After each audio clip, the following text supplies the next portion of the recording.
Hello amazing people! Welcome back to my YouTube channel and welcome back sa day 2 ng ating Vietnam vlogs. And nandito pa rin tayo ngayon sa Ho Chi Minh City and for day 2, i-explore natin ang kanilang book street. Pupunta din tayo sa famous cafe apartments and we'll see kung meron tayong magugustuhang coffee doon. For sure meron. And lastly, tatry din natin na pumunta sa isang mall para mag-shop ng groceries kasi I was really planning on doing some cooking here sa ating nakuhang room since meron silang kitchen and meron silang cookwares na kasama. So, yun lang ang magiging itinerary natin ngayon and I just wanna let you know guys na today is July 30th and it's already 2:40 p.m. here in Vietnam which is 3:40 p.m. in the Philippines. Nagbawi ako ng tulog kanina. Dahil nag-work din ako kagabi. So, fully recharged tayo today and tara guys, let's finally explore Ho Chi Minh City on our own. Let's go! So guys, andito na si Kuya Grab. At guys, FYI, nag-grab motor ako. Parang angka sa atin. Kasi yun yung sikat dito. Hi sir! Ito siya. Yes!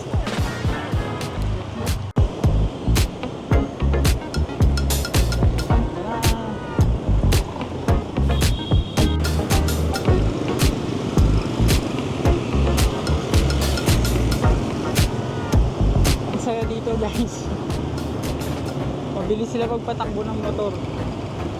Hindi guys sa atin, maluwag lang yung helmet.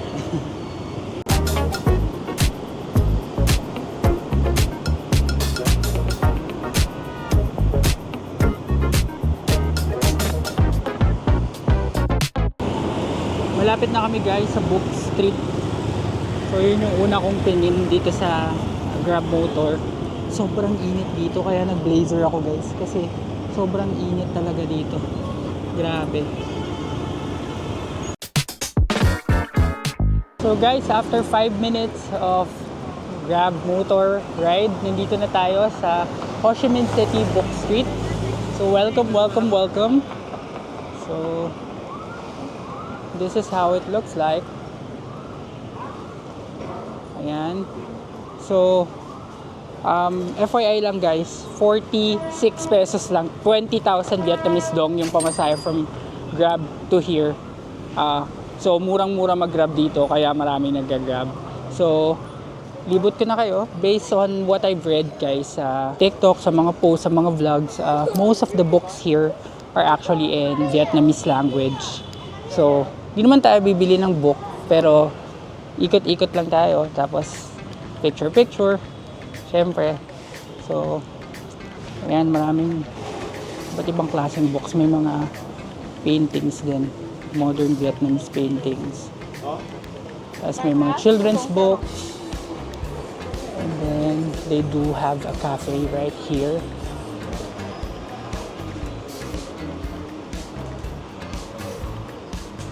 And presko dito guys kasi punong-puno ng mga puno. Ayan kung makikita nyo. So hindi siya talaga natitirikan ng araw. So okay na maglakad-lakad. Ano. Meron din parang mga English titles pero yung content niya is in Vietnamese language. May nagpo-portrait painting oh. 1 minute portrait sketch is 50,000 BNB. Parang interesting yun. Tapos may mga cafe dito. Sakto, medyo nauuhaw na ako.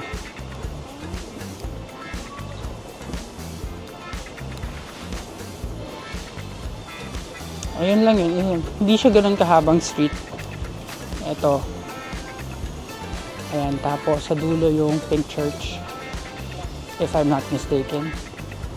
But I think I am. So guys, ito yung dulo ng Book Street. Ito yung kabilang side niya. Hindi ito yung Pink Street guys, pero hindi ko alam kung ano to. Tapos ito yung pinakaharap niya. Dito sa kabilang side.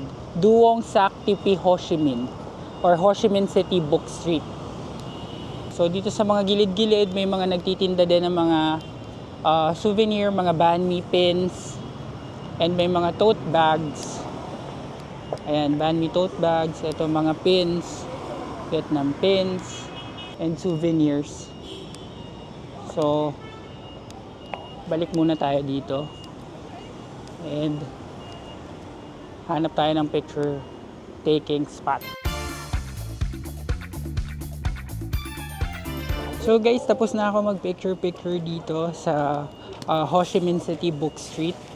Ito palang guys, itong church na to, Tuong Duc Me, kung tama yung pagkakabasa ko sa Google. Para siyang church na matagal nang tinatayo, ganun. Pero kung mali guys, comment down na lang kung ano talaga to. So, dito sa Book Street guys, marami ng ibang makikita paglampas mo. Ito is Bu Dien. I think this is post office. So, marami rin nagpipicture. So, pipicture na rin tayo. Yan, pasok tayo dito mamaya. Pero pipicture lang tayo muna dito sa harapan. So guys, ito tama. Itong Bu Dien na to is actually Saigon's post office. And marami rin mga souvenir shops dito. So, welcome to their post office.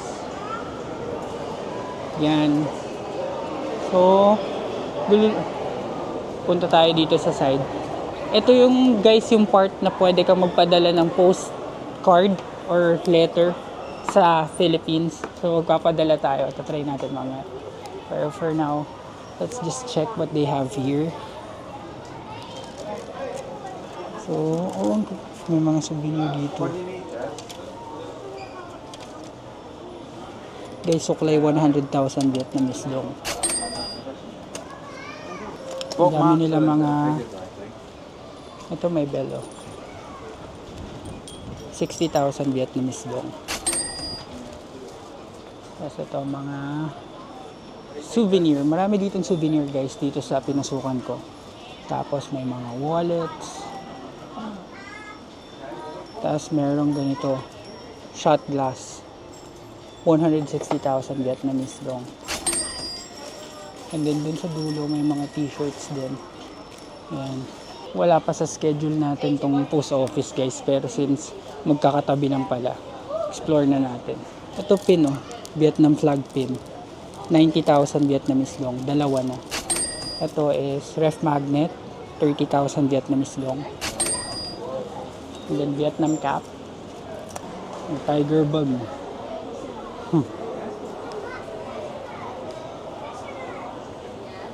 Ito banh mi pin. Ang cute naman itong pin na banh mi. Ito pho. Labas na tayo guys. So explore na natin itong gitna. Ayan, mga postcards. Ito yung part na papadala ka ng postcard para sa Philippines. Dito yon. Tignan natin kung paano ang proseso. Ayan. So dito ka susulat kung may sulat ka. Dito sa side, dito ka kukuha ng postcard or bibili ng postcard na ipapadala mo sa Philippines.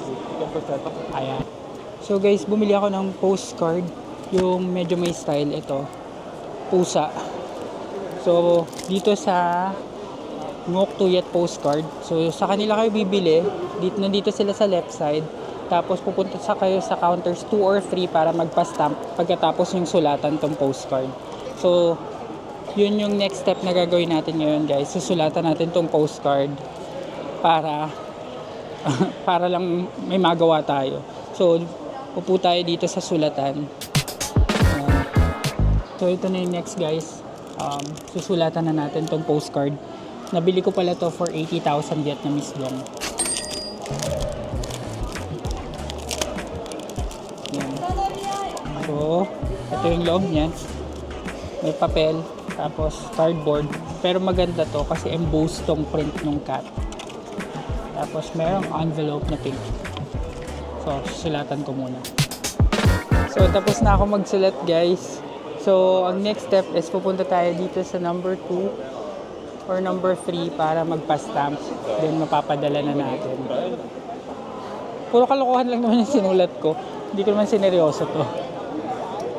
Ayan. So, dito na tayo sa number 2. So, ito na guys. May stamp na siya. Papadala na natin. See you sa Philippines. Pusang Mail. Ayan. Ayan na siya guys. Ipadadala na siya sa Philippines. So, we're done here. Ang nagastos ko pala guys doon is 80,000 Vietnamese dong for the postcard. Medyo malaki kasi siya. And then 40,000 Vietnamese dong para sa pagpapadala kasi medyo mabigat daw. Dapat pala yung plain lang yung pipiliin nyo kung gusto nyo ng mas mura. So, ayan. Tapos na tayo dito sa post office guys. Hanap na tayo ng next na mapupuntahan natin. So guys, konting correction lang. Ito pala, tong building na kulay orange, red, or kung ano man yan, Notre Dame Cathedral pala yan. So, after further research, yun pala yung pangalan niya. So, correction lang. So, ngayon, hahanap na tayo ng mapupuntahan kasi marami mga walking distance lang dito. Yung Bentan Market, malapit lang. Tapos, nakita ko malapit lang din yung statue ni Ho Chi Minh. So, whichever goes first na lang. So guys, nadaanan ko tong building na to. Isa sa mga tinuro ng tour guide ko kahapon is mag-try daw ng Kong Coffee or sa Kong Cafe. Ito, meron sila ditong branch. Ayan, Kong. Diyan kay Kong TV. So papasok tayo, itatry natin yung Kong Coffee. Kasi mukhang malayo-layo pa tayo sa Cafe Apartments. Let's go! So ito guys, yung Kong Coffee. Second floor lang to guys. Tara. So guys, ito yung loob ng Kong Coffee na branch na to. Yan, meron din taas. Yan sa taas. Ito yung table natin na nakuha. Upuan lang. So, order tayo guys. Tignan natin kung masarap. So guys, naka-order na ako ng coconut coffee nila. Green coconut coffee tapos dalawang mooncake. Ang total na napamili ko is 243,000 Vietnamese dong or mga nasa 500 siguro. Ito yon guys. So ito yung coconut coffee tapos ito yung mga mooncake. Ito 89,000 isa. Parang medyo pricey siya pero titikman natin kung masarap. So guys, titikman na natin tong kape. Coconut coffee pero wala siyang straw.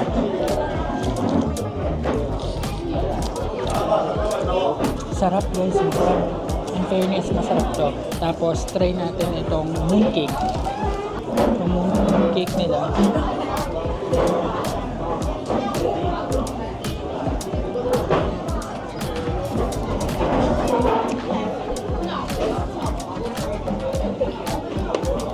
Masarap din, parang tipa sopya. Pero mas mabigat to. Kain muna tayo guys. Tatry ko naman tong kanilang chocolate flavored na mooncake. So, try natin.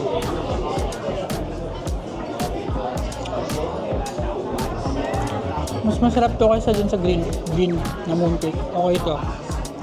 Malambot.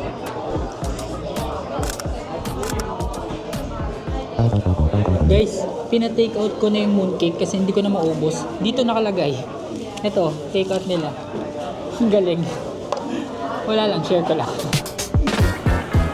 So guys, share ko lang din yung view dito sa labas nitong Kong Cafe. Yan, dito tayo pupunta next guys sa Vincom Center. Mall yan. Ang ganda dito guys. So guys, welcome sa Vincom Center. So ito siya guys. Malaking shopping mall. At mayroong H&M dito sa baba. So, ala seryoso. Guys, tignan nyo. Merong mga nagsiswimming dun sa harapan ng parang, ayan o. Nagsiswimming sila. Kala ko design lang to pero nagsiswimming yung mga bata oh. Oh, ha? Tapos hindi sila pinipigilan. Go lang daw ng go. Swimming lang ng swimming. Oh, di ba? Yan, pasok tayo sa entrance, guys. Dito yung entrance. So, ito na yung entrance, guys, ng Vincom Center. So, sa left side, H&M, right side, Zara.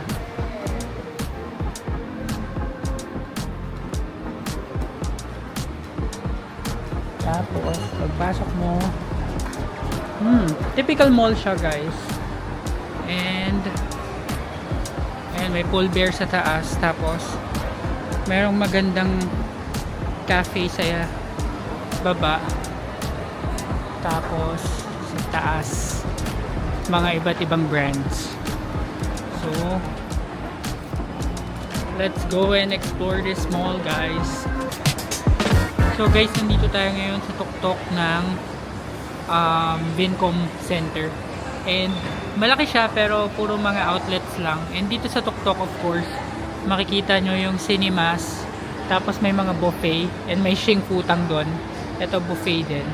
Tapos yung baba niya, ito ulit. Parang mga 6 or 7 floors ito.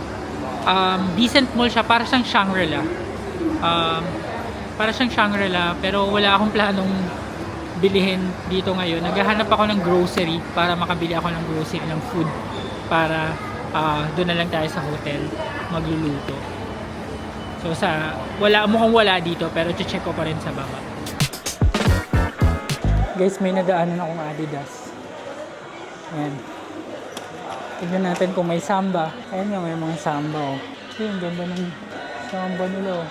Check natin yung presyo sa loob. Guys, pumasok ako, chinek ko. Yung Samba nila nasa 2.7 million dong. So, mga nasa 6,000 or 6,500 din yun. Parang pareho lang din ang presyo sa atin. Dito may Crocs din. Tapos, may Sneaker Buzz, Old Navy, Levi's. Hindi matao yung mall sa kanila for some reason. Makunti lang yung mga tao. Tapos dito may Aldo. Pero kung mamimili kayo, guys, parang medyo on the pricier side tong mall na to. So baba tayo ulit. Tignan natin kung ano yung nasa baba. So guys, ito yung cafe kanina dun. Ito yung view niya sa baba. Runam. Runam pala yung pangalan ng cafe. Tapos meron pa palang mas baba dito. Kala ko ito na yung pinakababa. So ito may Starbucks dito. So bababa pa tayo din sa mas baba. Kasi merong mas baba. Siyempre, di mawawala sa dulo, guys. May Daiso Japan din. Maraming branches tong Daiso Japan, hindi lang sa atin or sa Japan. Meron din dito sa Vietnam. So, kapag naglakad-lakad ka pa dito, makikita mo may mga escalators pa ulit, guys. Ayan. Food court na tong baba. Ito, guys, yung food court. Ayan, food court na yan. Tapos, sana may grocery din dito sa baba. So, dito sa food court, of course, yung banh mi hindi mawawala. May banh mi. Tapos may mga coffee. And, ito Highlands Coffee pala to. May Tuleju, oh. Tuleju. Tapos, sushi. Tapos may bread talk doon, guys, oh. So, food court and restaurants. Ayan, oh, may ramen din dito. May Koeva. Pero walang... Ayun, yun yung grocery, guys. Winmart. Yan, Winmart. Pasok tayo dyan. So guys, nandito na tayo sa loob ng Winmart Supermarket. Bibili lang ako ng mga pwedeng iluto or pwedeng kainin para sa na tayo, sa hotel na lang tayo or sa room na lang tayo magkukook, since meron silang mga cookwares doon para ma-maximize din natin. So first, nabibili natin chicken breast. Chicken breast. Ito ay 24,476 Vietnamese dong. Saka guys, tignan nyo yung ano. Tignan nyo yung ampalaya nila. Ampalaya! Ang liit lang. May chicken breast tayo. Tapos, bili din tayo ng eggs. So guys, this is 34,800 Vietnamese dong. Isang dosenang eggs. Buhay na tayo niyan guys. Tapos, let's try and see kung meron tayong mabibiling olive oil and breading. Kung meron lang naman. Pero malamang meron. Pero huwag kayong mag-alala guys. Titikim pa rin tayo ng Vietnamese food. Yung kahapon, yung lunch dun sa tour, Vietnamese food yun. So, masarap naman siya. So, ito guys, mukhang masasarap po. Pag Meiji, masasarap eh. Ayan. Mga Meiji na milk, mukhang masasarap. Tapos may mga yogurt din dito. Ito. Yan, yogurt. Strawberry yogurt. Tapos meron silang yogurt na may collagen. Tingnan natin kung merong Greek. So bumili ako guys ng 3 sets ng yogurt. Kung hindi ko man maubos dito, pwede kong iuwi sa Philippines. So ngayon, hanap tayo ng breading. Ayun ata. May mga noodles din dito guys. Yung mga noodles ng maanghang, may hindi. Yung mga cup noodles. Yan. Ito yung mga seasoning.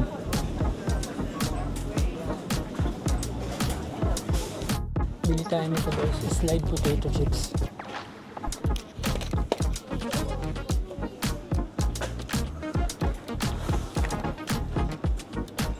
Hanap pa tayo ng oil. So guys, tapos na akong mamili dito sa Winmart. Pinamili ko umabot ng 447,963.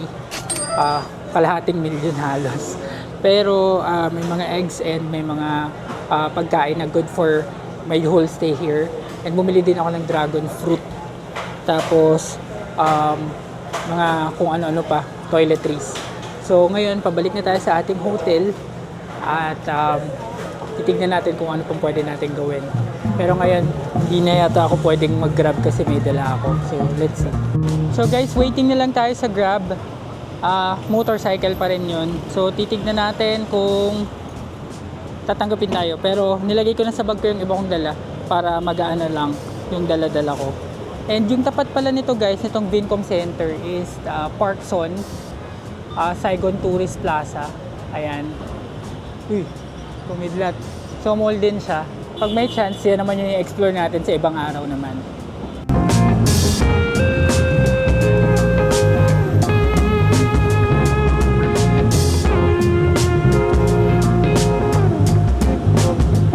Pauwi na guys.